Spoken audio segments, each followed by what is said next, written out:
Hello mga kananay! Sa mahal nga ng mga bilihin ngayon ay hindi na natin alam kung paano ba tayo makakatipid sa pagbabudget lalo na pagdating sa ulam.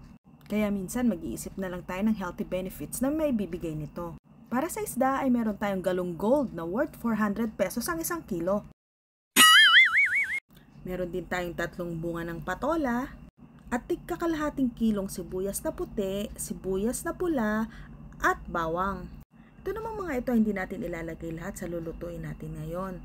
Kundi ito lang talaga ang pangunahing kailangan natin sa pagluluto sa kusina. At meron din tayo ditong fresh na fresh at bagong pitas na dahon ng saluyot na galing sa ani ng nanay ko.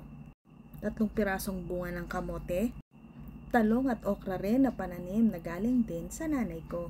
At sa sobrang dami nga niyang pananim na aanihin, ay binigyan niya pa rin ako nitong nagagandahang bulaklak ng kalabasa na halos kapipitas lang din niya. Ang sarap lang pag marami kang pananim na gulay sa bahay, hindi mo na poproblemahin kung anong iuulam mo. At nagpabili din nga ako ng isang inihaw na tilapia na gagamitin nating panahog sa ating sasabawan. Siguro sa punto na to ay mahuhulaan nyo na kung anong aking lulutuin for today's video, di ba? At meron din tayo dito kalahating kilo na chicken breast na nirequest naman ng panganay ko na lutuin sa kanya na chicken pastil.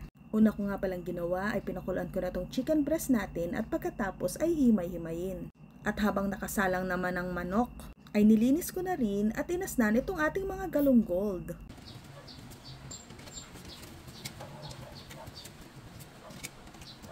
Para nga sa chicken pastil ay hindi ko na pinakita kung paano ko niluto kasi meron akong separate video dyan. Panoorin nyo na lang.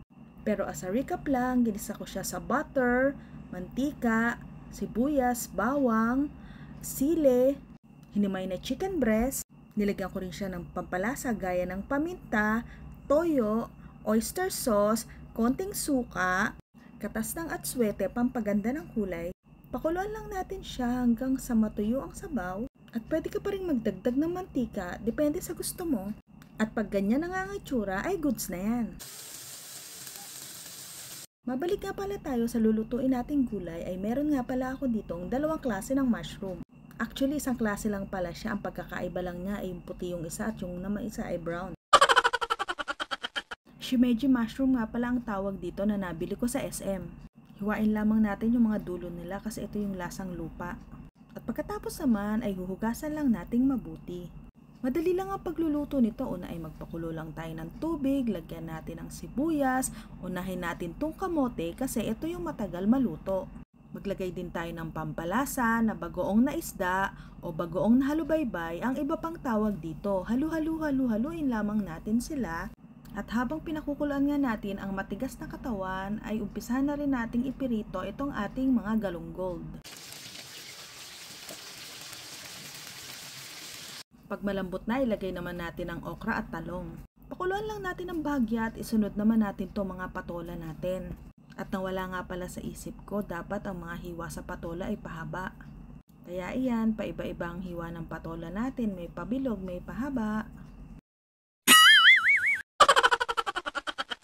Pagkatapos ng patola, isabay na rin natin ilagay itong mga dahon ng saluyot natin. Mga nagagandang bulaklak ng kalabasa at yung 2 klase ng shimeji mushroom natin.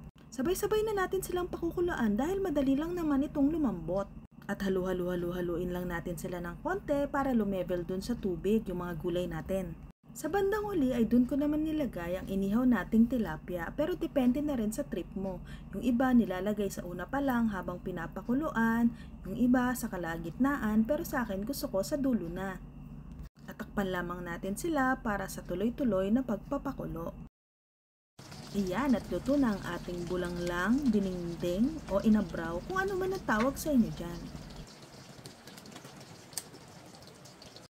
Yun lang, maraming salamat sa inyong panonood. Hanggang sa susunod na food trip. Paalam!